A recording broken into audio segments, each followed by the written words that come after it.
Uba Michael Sim, Chairman Kamat Shaprang Tourism Promotion Group, ulapan benai ke cingaki syang kalan mengor ke basitayo, hakmat jangka main secretariat.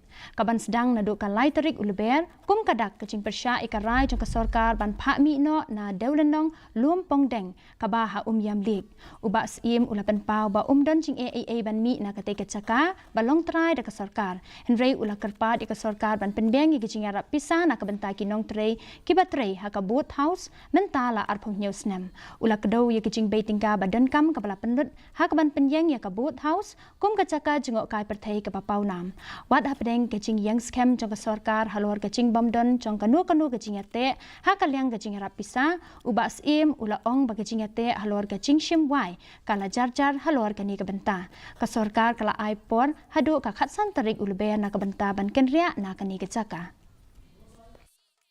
Nah, India today kalau recognize ini as one.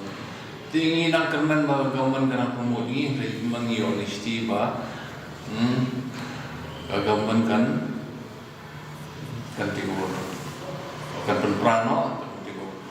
Ini okay, ketika cakap jam sorkar ni, sim, at least I financial relief ini mo, ti kesuan honesty bah, is okay.